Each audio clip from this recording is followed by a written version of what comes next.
الحمد لله نحمده ونستعينه ونستغفره ونؤمن به ونتوكل عليه ونعوذ بالله من شرور أنفسنا ومن سيئات أعمالنا من يهده الله فلا مضل له ومن يضلل فلا هادي له وأشهد أن لا إله إلا الله وحده لا شريك له وأشهد أن سيدنا وسندنا ونبينا ومولانا محمدا عبده ورسوله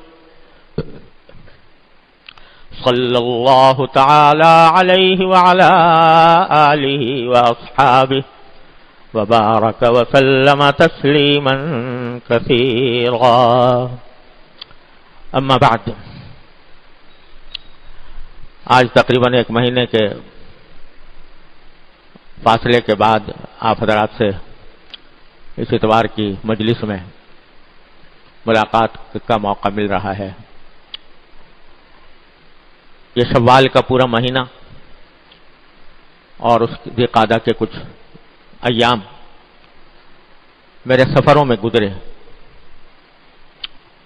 اور ان میں سے بعض سفر ایسے تھے کہ آج میرے دل میں یہ تھا کہ ان کے کچھ ایسے حالات آپ کو سناؤں جو ہم سب کے لیے بڑے عبرت کا سامان رکھتے ہیں اور امید ہے کہ ان سے ایمان کو انشاءاللہ تازگی اور جلا ملے گی. ایسے ایسے مناظر اللہ تبارک و تعالیٰ نے دکھائے جو ہم سب کے لیے ایک عظیم عبرت کا سامان ہے.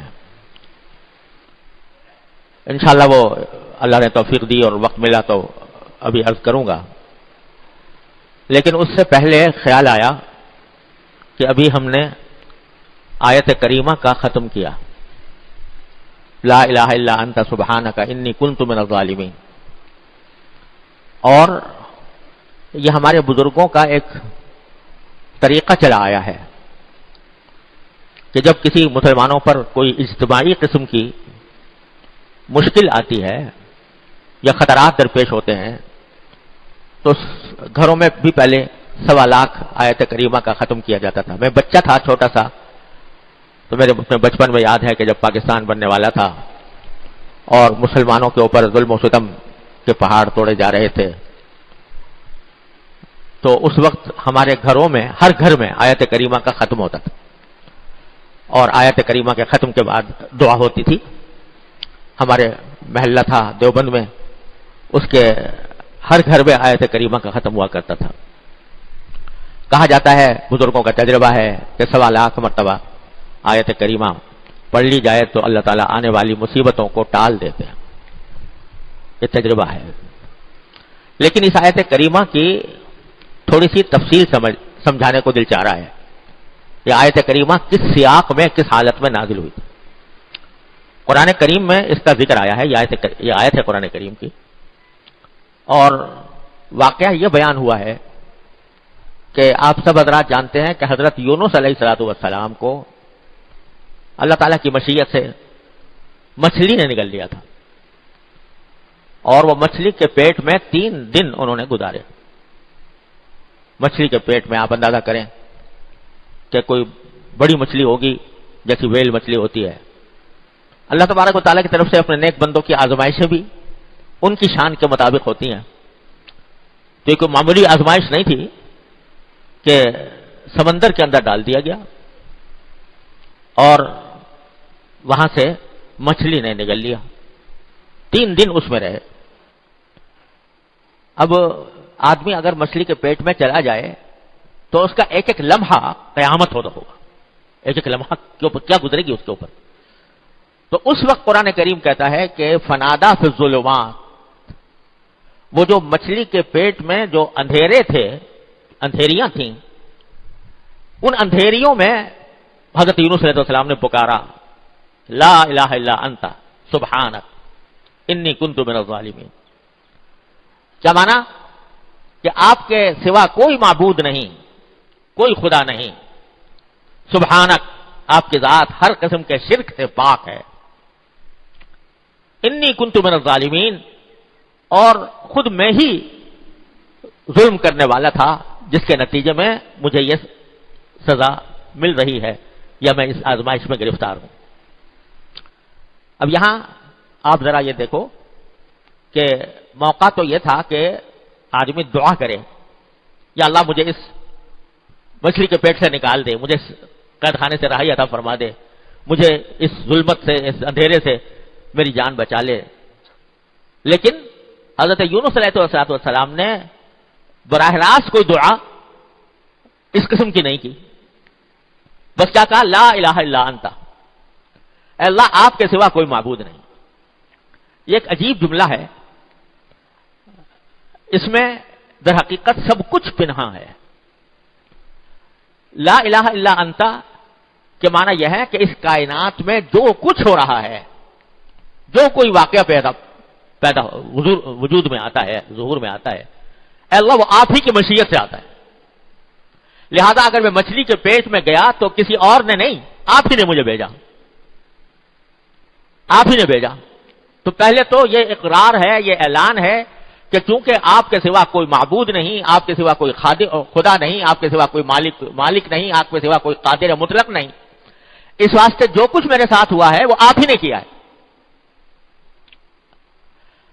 آپ نے کیا ہے، آپ کی مشیت سے ہوا ہے. اب یہ کہ آپ کی مشیت سے مجھے مچھلی کے پیٹ میں ڈال دیا گیا، تو اس میں ایک شکوے کا پہلو ہو سکتا تھا کہ آپ ہی نے ڈال دیا مجھے اس مچھلی کے پیٹ میں. تو وہ ایک طرح سے شکوہ ہوا کہ میں یہ مچھلی کے پیٹ میں جو گیا وہ آپ نے بھیجا، آپ ہی اس کے ذمہ دار ہیں اور آپ ہی نے مجھے ڈالا ہے. تو شکوے کا جو ایک شائبہ پیدا ہو سکتا تھا اس کو سبحانک کہہ کر دور فرما دیا. سبحانک، آپ ہر عیب سے پاک ہیں، آپ ہر عیب سے پاک ہیں، لہذا آپ نے جو ڈالا وہ کسی ظلم کی وجہ سے نہیں کہ مجھ پر ظلم کرنا مقصود تھا، اور کسی زیادتی کی وجہ سے نہیں کہ مجھ سے کوئی زیادتی کرنی تھی یا کوئی میری بدخواہی پیش نظر تھی. تو لا الہ الا انت جو کچھ ہوا وہ آپ ہی کی مشیت سے ہوا اور کسی عیب کے بغیر ہوا، کسی نقص کے بغیر ہوا. سبحانک، جو کچھ ہوا وہ آپ کی مرضی سے ہوا. اور اصل سبب کیا تھا؟ آپ کی طرف سے کوئی زیادتی نہیں تھی، آپ کی طرف سے کوئی ظلم نہیں تھا. اصل سبب کیا تھا کہ انی کنت من الظالمین، میں ہی ظلم کرنے والا تھا. اس ظلم کا بدلہ مجھے اس صورت میں ملا ہے، آپ کی مشیت سے، آپ کی قدرت سے، آپ کے فیصلے سے. کیا مانا ہوئے کہ اللہ تبارک، اے اللہ جو کچھ ہوا وہ آپ کے فیصلے سے ہوا اور آپ کی مشیت سے ہوا، آپ کی مصلحت سے ہوا، جس میں کوئی عیب نہیں. اور اس کا اصل سبب یہ تھا کہ میں خود ظلم کرنے والا تھا، اس واسطے یہ ساری آزمائش مجھے بھگتنی پڑی. تو کیا ہوا کہ اقرار ہے ایک طرف اپنی غلطی کا، اپنے طرف سے جو خطا ہوئی اجتہادی، اگرچہ وہ اجتہادی خطا تھی لیکن اس کے اوپر استغفار ہے، اقرار ہے، اور اللہ تعالیٰ کی مشیت پر رضامندی کا بھی اظہار ہے. کیونکہ آپ سبحانک، آپ ہر غلطی سے پاک ہیں، لہذا آپ کے اس فیصلے میں کوئی نقص نہیں، کوئی عیب نہیں. تو سارا کچھ کیا ہے؟ اللہ تعالیٰ کی قدرت کاملہ کا اعلان، اس کی مشیت پر، اس کے فیصلے پر رضامندی کہ آپ نے جو کچھ کیا وہ ٹھیک کیا، اس میں کوئی عیب نہیں، کوئی نقص نہیں. سبحانک، اور اپنی غلطی کا اعتراف کہ انی کنت من الظالمین. اب یہ جو جملہ فرمایا فنادا فی الظلمات اللہ الہ الا انت سبحانک انی کنت من الظالمین، اس میں لفظوں میں تو کوئی دعا بظاہر نظر نہیں آ رہی. سارا کچھ ایک تو اللہ تعالیٰ کے فیصلے پر رضامندی کا اظہار ہے اور دوسری طرف اپنی غلطی کا اعتراف ہے کہ میں ظلم کرنے والا تھا. لیکن در پردہ اس میں دعا کا ایک پہلو ہے جو لفظوں میں نہیں ہے لیکن بڑا لطیف انداز ہے اللہ تعالیٰ سے مانگنے کا. یا اللہ جو کچھ ہوا میرے ظلم کی وجہ سے ہوا، جب میں یہ اعتراف کر رہا ہوں کہ میرے ظلم کی وجہ سے ہوا، میری غلطی کی وجہ سے ہوا، تو اس واسطے میں دوسری مرتبہ کہتا ہوں کہ لا الہ الا انت، لا الہ الا انت، یعنی اب اس مصیبت کو دور کرنے والا بھی آپ کے سوا کوئی نہیں. اس پریشانی کو رفع کرنے والا بھی آپ کے سوا کوئی نہیں، لا الہ الا انتا۔ تو لا الہ الا اللہ کا جو کلمہ ہے یہ در حقیقت دونوں معنی رکھتا ہے۔ ایک یہ کہ جو کچھ تکلیف پہنچی ہے اللہ آپ ہی کی طرف سے پہنچی ہے، کسی ظلم کے بغیر پہنچی ہے، اور اس تکلیف کو رفع بھی کوئی اور نہیں کر سکتا، لا الہ الا انتا، آپ ہی رفع کریں گے، آپ ہی آتا اس کو دور کریں گے، اور کوئی نہیں ہے۔ لہذا لا ملجا ولا منجا منک الا الیک، آپ کی طرف سے اگر کوئی تکلیف پہنچے تو اس تکلیف سے بچنے کا اور اس سے نکلنے کا راستہ بھی سوائے آپ کے کوئی اور نہیں۔ تکلیف آپ نے دی، برحق دی، لیکن نکلنے کا راستہ بھی آپ کے سوا کوئی نہیں، آپ ہی نکالیں گے، آپ ہی اپنے فضل و کرم سے دور کریں گے۔ میرے ایک بھائی نے بڑا اچھا، ایک مولانا ولی راضی صاحب نے ایک مرتبہ ایک واقعہ لکھا کہ میرا ایک پوتا ہے، تو اس کو ماں مار رہی تھی اور وہ رو رہا تھا، اور روتے روتے رو بھی رہا ہے اور پھر ماں سے لپٹ بھی رہا ہے، رو بھی رہا ہے اور وہاں سے بھاگنے کے بجائے ماں ہی سے لپٹ رہا ہے۔ تو اس پر انہوں نے فرمایا کہ بندے کی حالت ایسی ہونی چاہیے اللہ تبارک و تعالیٰ سے کہ روئے بھی، یا اللہ یہ مشکل آ گئی ہے، لیکن مشکل آنے کے بعد اس مشکل کو حل کرنے والا بھی آپ کے سوا کوئی اور نہیں، لا الہ الا انت لا ملجا ولا منجا منک الا الیک، آپ کی طرف سے اگر کوئی تکلیف آئے تو اس سے پناہ بھی کہیں اور نہیں، نجات کا کوئی راستہ بھی آپ کے سوا کہیں اور نہیں۔ تو ہمارے حضرت والا فرمایا کرتے تھے، حضرت عارفی قدس اللہ تعالیٰ سرہ، کہ جب کبھی کوئی مشکل آئے تو حضرت یونس علیہ السلام کی اس دعا، اس کلمے کو یاد کرو، لا الہ الا انت، لا الہ الا انت۔ ایک مرتبہ کہو لا الہ الا انت، یہ کہہ کر کہ یا اللہ جو کچھ بھی آئی ہے مصیبت وہ آپ ہی کی طرف سے آئی ہے، لیکن وہ آئی ہے میری غلطی کی وجہ سے۔ اور دوسری مرتبہ کہو لا الہ الا انت کہ اس مصیبت کو دور کرنے والا بھی آپ کے سوا کوئی اور نہیں۔ تو دونوں ایک مرتبہ اس تصور کے ساتھ کہو، دوسری مرتبہ اس تصور کے ساتھ کہو۔ اور پھر ہمارے حضرت والا تو شاعر بھی تھے، تو غالب کا شعر سنایا کرتے تھے۔ غالب کا ایک شعر ہے کہ کون ہوتا ہے حریف میں مرد افغن عشق، کون ہوتا ہے حریف میں افغن عشق، ہے مقرر لب ساقی پہ سلام میرے بعد۔ یعنی وہ تو یہ کہہ رہا ہے کہ وہ شاعروں کی زبان ہے کہ میں خانے میں ساقی جو ہوتا ہے جو پلاتا ہے، تو میں جب سے چلا گیا ہوں میں خانے سے تو وہی آواز لگاتا پھر رہا ہے کہ کون ہوتا ہے حریف میں مرد افغن عشق، اب عشق کی شراب کو حاصل کرنے والا کون ہوگا۔ تو ہے مقرر لب ساقی پہ سلا میرے بعد، کہ ساقی جو ہے میرے بعد یہ بار بار یہ جملے کہہ رہا ہے، لیکن اس کا اصل مفہوم یہ ہے کہ آدمی ایک مرتبہ پہلا جملہ کہے استفہام کے طور پر، کون ہوتا ہے میں مرد افغن عشق، یعنی ایک استفہام ہے، اور دوسری مرتبہ اس کو کہے کون ہوتا ہے حریف میں مرد افغن عشق، یعنی نہیں ہوتا۔ یہ استفہام بمعنی انکار ہے، استفہام انکاری ہے، ایک مرتبہ استفہام حقیقی اور ایک مرتبہ استفہام انکاری۔ تو ہے مقرر لب ساقی پہ سلا میرے بعد۔ تو لا الہ الا اللہ اور لا الہ الا انت یہ بھی آدمی مقرر کہے ایک مرتبہ اس تصور کے ساتھ کہ جو کچھ مجھے پہنچا اے اللہ وہ آپ ہی کی طرف سے پہنچا، اگرچہ میری غلطی کی وجہ سے پہنچا، لیکن آپ ہی کا وہ تکلیف یا مشکل آپ ہی دینے والے ہیں، کوئی اور نہیں۔ اور دوسری طرف دوبارہ کہے لا الہ الا انت، یعنی اس مصیبت کو دور کرنے والا بھی آپ کے سوا کوئی اور نہیں، لہذا اپنے فضل و کرم سے یہ مجھ سے دور فرما دیجئے۔ اب ہوا کیا کہ مچھلی کے پیٹ میں گئے، اللہ تعالیٰ کو پکارا، لا الہ الا انت سبحانک انی کنت من الظالمین۔ اب ایک صورت تو یہ تھی کہ جو ہی پکارا تو فوراً اللہ میاں اس کا انتظام کر دیتے کہ بھائی چلو نکالو ان کو مچھلی کے پیٹ سے نکال دو، جو ہی پکارا فوراً نکال دیتے۔ نہیں نکالا، 1 گھنٹہ گزرا، 2 گھنٹے گزرے، 3 گھنٹے گزرے، 4 گھنٹے گزرے، پورا دن گزر گیا، وہ پکارتے رہے لا الہ الا انت سبحانک انی کنت من الظالمین، لیکن پورا دن گزر گیا نہیں نکالا، دوسرا دن گزر گیا نہیں نکالا، تیسرا دن جب گزرا تو پھر اللہ تعالیٰ نے ان کا نکالنے کا سامان پیدا فرما دیا، مچھلی کے پیٹ سے نکل گئے، مچھلی کے پیٹ سے نکل گئے۔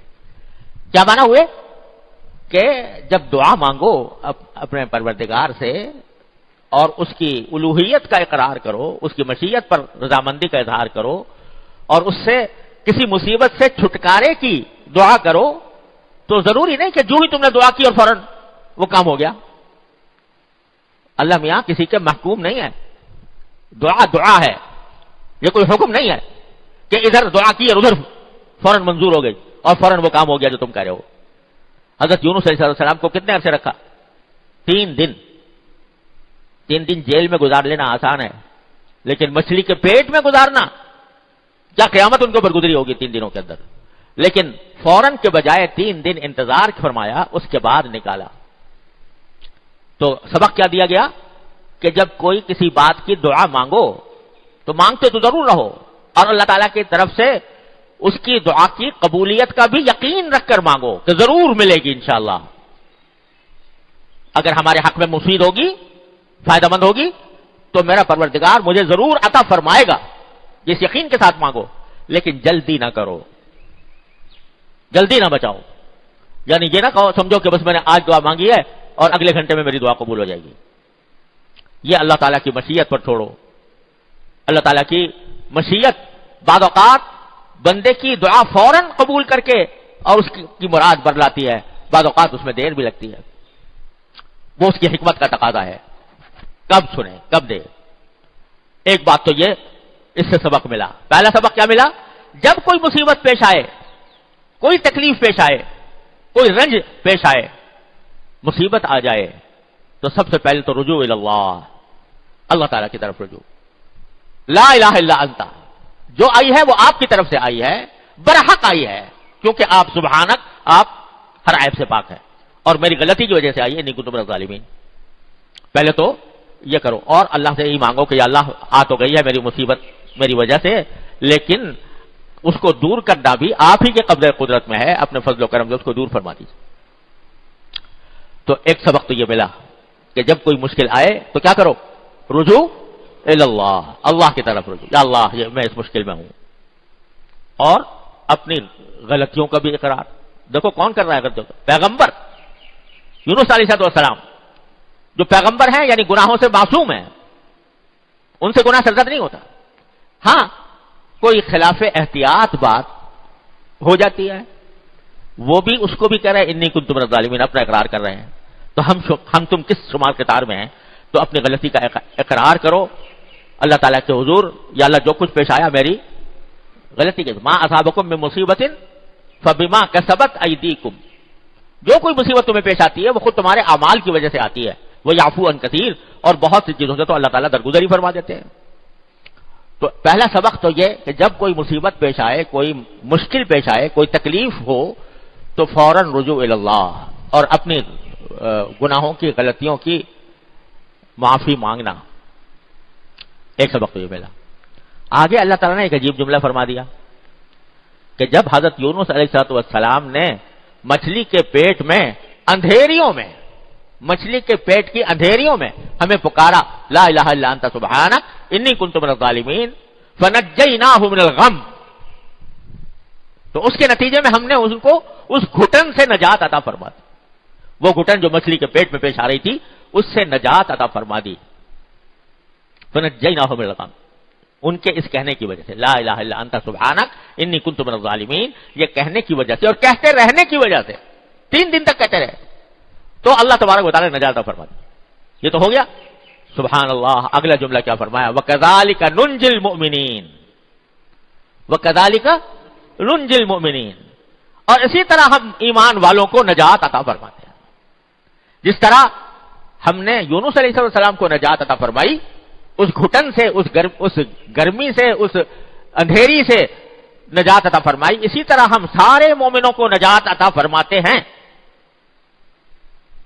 اور یا اس کو یوں بھی کہہ سکتے ہیں کہ کذالک ننجی المؤمنین، اس کے ایک ترجمہ یہ بھی ہو سکتا ہے کہ ہم اسی طرح مومنین کو نجات عطا فرمائیں گے، کیونکہ مضارع کا صیغہ ہے، حال کے لیے بھی استعمال ہو سکتا ہے اور مستقبل کے لیے بھی ہو سکتا ہے۔ تو آگے کے لیے ہمیں سبق دے دیا کذالک ننجی المؤمنین. تو ہمارے حضرت والا فرمایا کرتے تھے، حضرت عارفی قدس اللہ تعالیٰ عنہ، یہ کیا اللہ تعالیٰ نے کہہ دیا کہ کذالک ننجی المؤمنین، جیسے یونس علیہ السلام کو نجات دی اس طرح ہم تو تمہیں بھی، سارے ایمان والوں کو بھی نجات دیں گے. تو کیا ہر آدمی مچھلی کے پیٹ میں جائے گا اور وہاں جا کے پکارے گا تو نجات ملے گی؟ وہ مچھلی کے پیٹ میں جانے کا واقعہ تو ایک ہو گیا، حضرت یونس علیہ السلام کے ساتھ ہو گیا. پھر سارے مومنوں کے لیے فرمایا جا رہا ہے کہ ان کو نجات دیں گے. کیا مانا؟ کہ جب کبھی تم ظلمات میں گر جاؤ، اندھیریوں میں گر جاؤ، اندھیروں میں گر جاؤ، تو وہی کام کرو جو یونس علیہ السلام نے مچھلی کی پیٹ کی اندھیروں میں کیا تھا. کیا کرو؟ کہ اللہ کی طرف رجوع کرو، کہو لا الہ الا انت سبحانک انی کنت من الظالمین، تو ہم تمہیں نجات دے دیں گے. کیسی بھی اندھیریاں ہوں، وہ چاہے مچھلی کے پیٹ کی اندھیریاں ہوں جو ان کے ساتھ ہو گئی، یا وہ اندھیریاں ہوں جو تمہارے آنکھوں کے سامنے نظر آ رہی ہیں، کفر کی ظلمتیں، فسق و فجور کی ظلمتیں، گمراہیوں کی ظلمتیں، الحاد اور بے دینی کی ظلمتیں، یہ ساری کی ساری ظلمتیں ہی تو ہیں. ان ظلمتوں میں بھی اگر تم اللہ کو پکارو گے اور کہو گے کہ لا الہ الا انت سبحانک انی کنت من الظالمین، تو اللہ تعالیٰ فرماتے ہیں ہم تمہیں بھی نجات دے دیں گے جیسے یونس علیہ السلام کو دی تھی. تو حضرت والا فرمایا کرتے تھے، بڑے کام کی بات، اللہ تعالیٰ ہم سب کو عمل کی توفیق عطا فرمائے، کہ آج بعض اوقات ہمارے دلوں میں یہ وسوسہ پیدا ہوتا ہے یا خیال پیدا ہوتا ہے کہ اللہ میاں آپ نے ہمیں ایک ایسے زمانے میں پیدا فرمایا جو چاروں طرف فسق و فجور سے بھرا ہوا ہے، جو بے دینی سے بھرا ہوا ہے، آنکھوں کو پناہ نہیں ملتی، کانوں کو پناہ نہیں ملتی، ہر طرف فسق و فجور کا دور دورہ ہے. ایسے مناظر نگاہوں کے سامنے آتے ہیں کہ نگاہوں کو ان سے بچانا مشکل ہو جاتا ہے. لوگ غفلت میں مبتلا ہیں، دین سے غفلت میں مبتلا ہے، مسجدوں کی طرف رجوع کم ہے، نماز پڑھنے والے کم ہیں، اللہ کو یاد کرنے والے کم ہیں. تو اللہ میاں اس ماحول کے اندر آپ نے ہمیں اس اندھیرے ماحول میں ہمیں پیدا فرمایا. تو اگر کبھی ہمیں صحابہ کرام کے زمانے میں پیدا کیا ہوتا، صحابہ کرام کے زمانے میں تو وہاں نیکی کا ماحول تھا، آخرت کی فکر کا ماحول تھا، اتباع سنت کا ماحول تھا، ہم بھی وہی ماحول اختیار کر لیتے. آپ نے تو ہمیں ایسے ماحول میں پیدا کیا جو سراسر سنت کے خلاف تھا، جو شریعت کے خلاف تھا، گناہوں پر مشتمل تھا، فسق و فجور تھا، اللہ بچائے. تو اس سب میں ہمیں پیدا کیا، تو اب ہم سے آپ ہمیں کیوں سزا دیتے ہیں، کیوں عذاب دیتے ہیں؟ اگر اللہ میاں سے یہ بات کہی جائے، بلکہ حضرت فرمایا کرتے ہیں صرف تصور کرو کہ میدان حشر قائم ہے اور اللہ تعالیٰ کے سامنے پیشی ہو رہی ہے، تم سے سوال کیا جا رہا ہے کہ تم نے اپنی نگاہوں کو غلط کیوں استعمال کیا تھا، بد نگاہی کیوں کی تھی، تم نے اپنے کانوں سے گناہ کے باتیں اور گانے بجانے کیوں سنے تھے، تم نے اپنے ماحول کی اصلاح کی فکر کیوں نہیں کی تھی؟ تو تم نے یہ جواب دے دیا جو میں نے ابھی کہا کہ اللہ میاں آپ نے اگر صحابہ کے زمانے میں پیدا کیا ہوتا تو ہم سب کچھ کرتے، لیکن آپ نے تو آخری دور میں پیدا کیا جو چاروں طرف گناہوں سے بھڑکا ہوا ہے، اندھیریاں ہی اندھیریاں پھیلی ہوئی. اس پر اللہ تبارک و تعالیٰ اگر یہ فرمائے کہ کیا میں ان اندھیریوں کو دور کرنے پر قادر نہیں تھا، مجھ سے مانگا کیوں نہیں، مجھ سے مانگا کیوں نہیں کہ اللہ یہ ساری اندھیریاں پھیلی ہوئی ہیں اور میں نے کہہ دیا تھا کہ کذالک ننجی المؤمنین، جب کبھی اندھیریوں کے اندر تم پھنس جاؤ تو مجھے پکارو، کہو لا الہ الا انت سبحانک انی کنت من الظالمین. تو میں نے تم کو یہ صاف صاف اعلان کر دیا تھا کہ جب کبھی اندھیریوں میں گھیرو مجھے پکارو. تو اگر تم مجھ سے یہ کہتے اپنی زندگی میں کہ یا اللہ میرا ماحول بڑا خراب ہے، میں اس ماحول سے متاثر ہو رہا ہوں، مغلوب ہو رہا ہوں، میں گناہوں کی طرف میری رغبت بڑھ رہی ہے اور میں فساد والے ماحول میں گھر گیا ہوں، اے اللہ مجھے نکال لے اس سے، لا الہ الا انت سبحانک انی کنت من الظالمین، مجھے اس اندھیری سے نکال لے، یہ کیوں نہیں کہا؟ تو بتاؤ اس وقت کیا جواب ہوگا؟ لہذا ہمارے حضرت فرمایا کرتے تھے اللہ تعالیٰ ان کے درجات بلند فرمائے کہ یہ کام اگر ہر مومن روزانہ کر لے، کیا کر لے کہ روزانہ اپنے پروردگار کے حضور حاضر ہو کر یہ فریاد پیش کرے کہ یا اللہ میں ایسے ظلمتوں والے ماحول میں گرا ہوا ہوں، چاروں طرف ہمارے فسق و فجور کا بازار گرم ہے، چاروں طرف آگ بھڑکی ہوئی ہے، گناہوں کی آگ بھڑکی ہوئی ہے، ہماری آنکھوں کو پناہ نہیں ملتی، کانوں کو پناہ نہیں ملتی، ہر طرف گناہوں کا دور دورہ ہے، اے اللہ میں اس میں مجبور ہو رہا ہوں، اپنے رحمت سے مجھے اس دلدل سے نکال لے، اس اندھیروں کی اس دلدل سے نکال لے۔ روز یہ دعا مانگو اللہ تعالیٰ سے، صبح کو بھی مانگو، شام کو بھی مانگو۔ حضرت فرماتے تھے کہ صبح کو جب فجر کی نماز پڑھ کے فارغ ہو تو جو ادعیہ معصورہ ہیں اور جو اذکار معصورہ ہیں وہ کرنے کے بعد ایک مرتبہ کہو کہ ان صلاتی و نسکی و محیایا و مماتی للہ رب العالمین، یہ کہہ لو اللہ جو آج میں کام کروں گا وہ چاہے نماز ہو، چاہے عبادت ہو، چاہے میری زندگی کے کام ہو، چاہے میرے موت کے کام ہو، سب اللہ آپ کے لیے ہوں گے رب العالمین کے لیے۔ اور پھر اسی وقت مانگ بھی لو دعا، یا اللہ میں کہہ تو رہا ہوں ان صلاتی و نسکی و محیایا و مماتی للہ رب العالمین، لیکن میں خود سے اس پر عمل کرنے پر قدرت نہیں رکھتا جب تک کہ آپ کی توفیق شامل نہ ہو، لہذا کہہ دو یا اللہ مجھے اس کے اوپر عمل کی توفیق بھی عطا فرما۔ یا اللہ آج کی زندگی میں جب باہر نکلوں گا، زندگی کا کارزار میں داخل ہوں گا، زندگی کے مارکے میں داخل ہوں گا، تو وہاں نہ جانے کیا حالات پیش آئیں، کہاں میں بھٹک جاؤں، کہاں میں بہک جاؤں، تو اللہ اپنے رحمت سے مجھے، اپنے فضل و کرم سے مجھے نجات عطا فرمائیے گا ان اندھیریوں سے۔ صبح کو یہ دعا مانگ لو روزانہ۔ ابھی میں نے کہا نا، کوئی یہ سمجھو کہ میں نے آج یہ دعا کی تھی اور آج ہی ایک دن میں انقلاب آ جائے، ایسا اللہ تعالیٰ کی مشیت ہوتی ہے، اسی کے مطابق کام ہوتا ہے۔ 3 دن مانگی دعا مچھلی کے پیٹ میں، تب جا کے وہ باہر آئے، تو تم یہ سمجھو کہ آج میں نے ایک کام شروع کر دیا بس فوراً میں بالکل متقی پرہیزگار بن جاؤں گا، یہ ضروری نہیں ہے۔ اللہ کی رحمت ہے، ہو سکتا ہے اللہ تعالیٰ ایک ہی لمحے میں زندگی بدل دے۔ بہت سے لوگوں کے لیے کے ساتھ ایسا بھی پیش آیا ہے کہ ایک ہی لمحے میں زندگی بدل گئی۔ لیکن مانگو اور مانگتے رہو، روز مانگو اللہ تعالیٰ سے، تو اللہ تبارک و تعالیٰ انشاءاللہ کچھ دن عمل کرو گے، 40 دن عمل کرو گے تو اللہ تبارک و تعالیٰ کی رحمت سے انشاءاللہ یہ دعا رد نہیں ہوگی، یہ دعا رد نہیں ہو سکتی۔ دیکھو اور دعائیں جو ہم مانگتے ہیں نا، جیسے یہ مانگتے ہیں کہ یا اللہ مجھے صحت دے دے، یہ دعا مانگتے ہیں یا اللہ مجھے مال دولت دے دے، یہ دعا مانگتے ہیں کہ میرا اچھا کاروبار ہو جائے، یہ دعا مانگتے ہیں کہ مجھے کوئی اچھا مکان مل جائے وغیرہ۔ تو ان سب دعاؤں میں یہ احتمال ہے کہ ہم تو مانگ رہے ہیں کہ اس کو، لیکن اللہ تعالیٰ ہی بہتر جانتے ہیں کہ یہ میرے لیے بہتر ہے کہ نہیں۔ میں مانگ رہا ہوں مجھے اچھا مکان دے دے، اللہ تعالیٰ ہی بہتر جانتے ہیں اس کو مکان ملے گا تو بہتر ہوگا، اس کے لیے نہیں ہوگا۔ مکان میں ملنے کے بعد یہ فرعون تو نہیں بن جائے گا، تو بعض اوقات اللہ تعالیٰ وہ نہیں دیتے، اسے اچھی چیز دے دیتے، ان کی حکمت اور مصلحت کے مطابق وہ دعا کو پورا کرتے ہیں۔ لیکن جب کوئی بندہ دین مانگے اور صلاح مانگے، تقوی مانگے، اتباع سنت مانگے اللہ تعالیٰ سے، تو اتباع سنت جب مانگے گا اور دین مانگے گا تو یہاں تو یہ احتمال نہیں ہے کہ اس کے سوا کوئی اور چیز بہتر ہو، اتباع سنت سے بہتر کوئی اور چیز ہو، اللہ میاں اتباع سنت نہ دے، کچھ اور دے دے جو اس سے بہتر ہے، ایسا ممکن ہے؟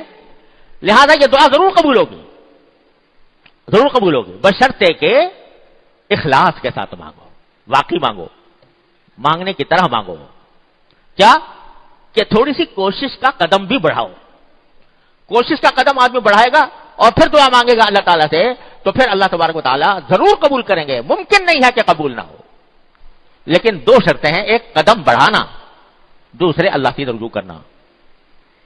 دیکھو حضرت یوسف علیہ السلام کے ساتھ جو آزمائش پیش آئی ہے نا، سب کو پتا ہے کہ نہیں؟ زلیخا نے گناہ کی دعوت دی اور قرآن کہتا ہے وغلقت الابواب، سارے دروازوں میں تالے ڈال دیے، یوسف علیہ السلام باہر نہ نکل سکے۔ اب یوسف علیہ السلام آنکھوں سے دیکھ رہے تھے کہ دروازوں میں تالے پڑے ہوئے ہیں، آگے باہر نکلنے کا راستہ نہیں ہے، لیکن یہ سوچا کہ میرے بس میں اتنا ہے کہ میں یہاں سے بھاگ کر دروازے تک چلا جاؤں، یہ بس میں ہے، تو بھاگ پڑے۔ جب اس نے دعوت دی گناہ کی تو ایسا نہیں ہے کہ وہیں کھڑے کھڑے دعا مانگ لی ہو اللہ میاں سے بچنے کی، بلکہ جہاں تک بس میں تھا وہاں تک دوڑے، جب دوڑے اپنا کام کر لیا، دوڑ کر مانگا اللہ میاں سے، یا اللہ مجھے اس مصیبت سے، اس آزمائش سے نجات دے دیجئے۔ تو اپنی طرف سے قدم بھی بڑھایا، چاہے وہ تھوڑا ہی سا کیوں نہ ہو، لیکن بڑھایا، سچے دل سے مانگا اللہ تعالیٰ سے، تو کیا ہوا؟ دروازے کھل گئے۔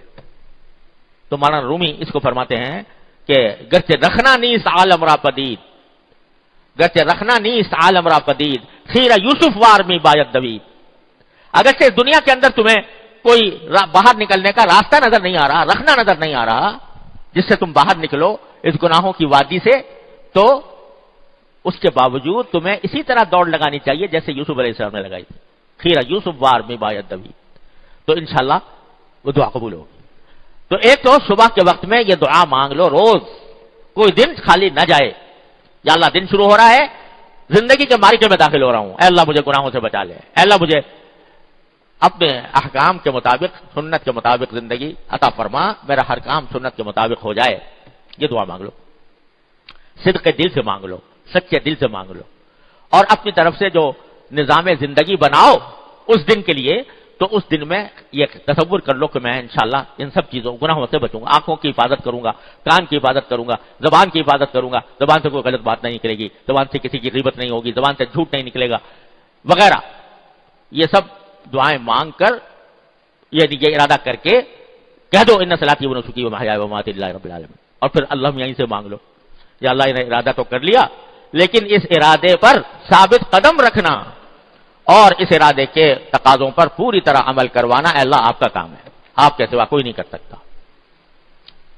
کر کے دیکھو یہ کام، میں 40 دن یہ کام کر رہا ہوں، انشاءاللہ ثم انشاءاللہ جو گناہ میں جس گناہ میں جو مبتلا ہے انشاءاللہ وہ اللہ تعالیٰ کی رحمت سے نکل جائے گا اس سے، اور اگر فرض کرو نہ نکلا، میں فرض کے طور پر کہہ رہا ہوں، نہ نکلا اور پھر استغفار کی توفیق ہو گئی، کم از کم استغفار کی توفیق ہوگی، توبہ کی توفیق ہوگی، استغفار کی توفیق ہوگی، توبہ کی توفیق ہوگی، تو انشاءاللہ جو کیا ہے وہ بھی معاف ہو جائے گا اللہ کی رحمت سے، لیکن نامراد نہیں رہو گے انشاءاللہ، اللہ تعالیٰ کے ہاں جب پہنچو گے تو اللہ تبارک و تعالیٰ سے کہہ سکو اللہ میں نے تو آپ سے مانگا تھا، آپ کی توفیق مانگی تھی، اپنی سی تھوڑی سی کوشش بھی کی تھی، غلطی ہو گئی، استغفار کیا تھا، یا اللہ مجھے معاف فرما دے، تو انشاءاللہ اللہ تعالیٰ کے ہاں سے رحمت کا معاملہ ہوگا۔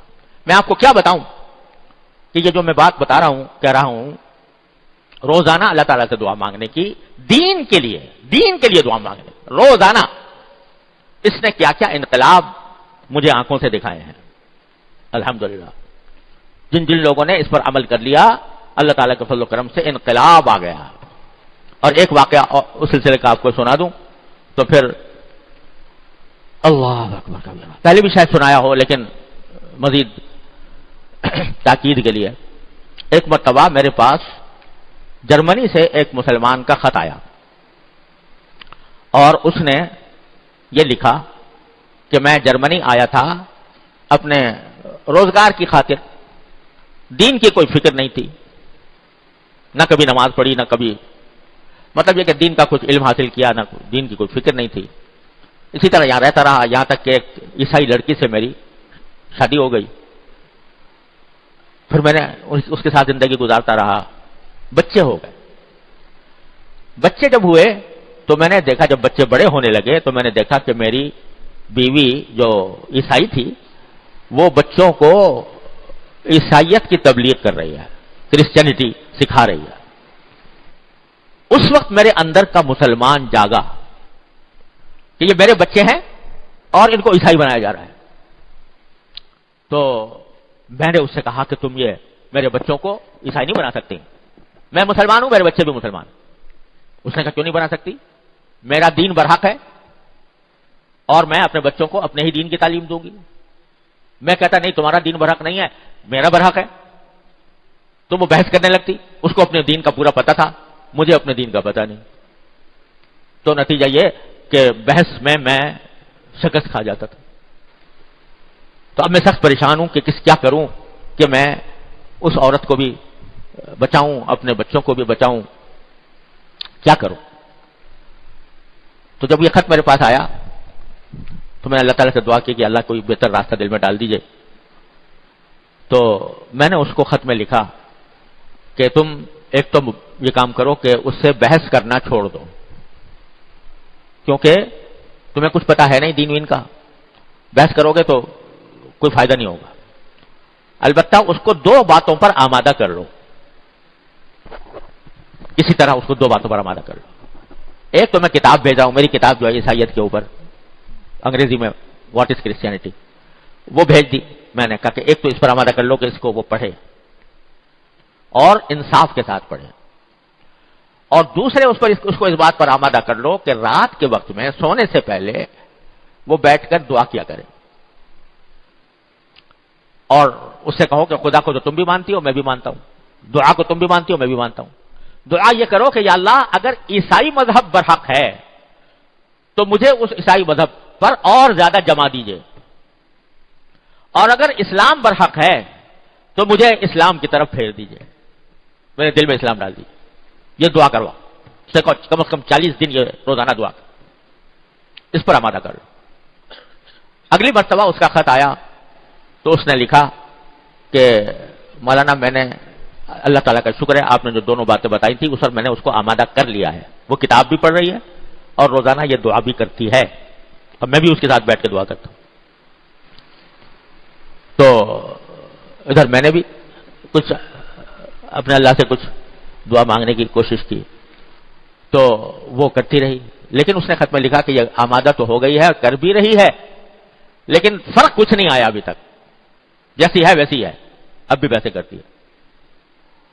تو میں نے پھر اس کو لکھا، میں نے کہا تم آپ گھبرائیے نہیں، اس سے کہو یہ کامل جاری رکھے، چھوڑے نہیں.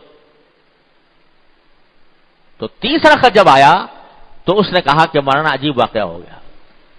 میں نے کہا کیا ہوا؟ اس وقت میں لکھا کہ واجب واقعہ یہ ہو گیا کہ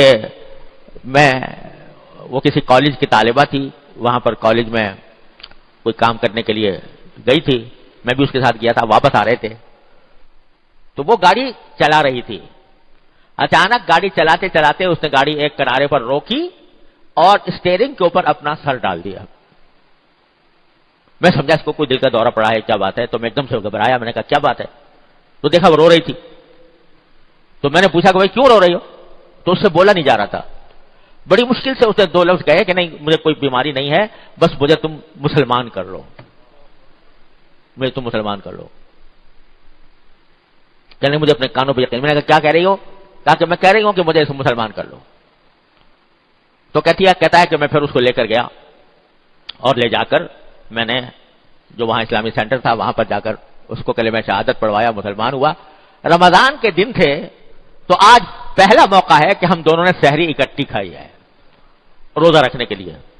اور اس خط کے ساتھ اس عورت کا خط تھا میرے نام، جس میں اس نے مجھے لکھا تھا کہ میں آپ کی بہت زیادہ شکر گزار ہوں کہ اللہ تعالیٰ کہ آپ کے ذریعے اللہ تعالیٰ نے مجھے ہدایت عطا فرمائی اور مجھے اسلام قبول کرنے کی توفیق عطا فرمائی. اب آئندہ میں کیا کروں اور کس طریقے سے.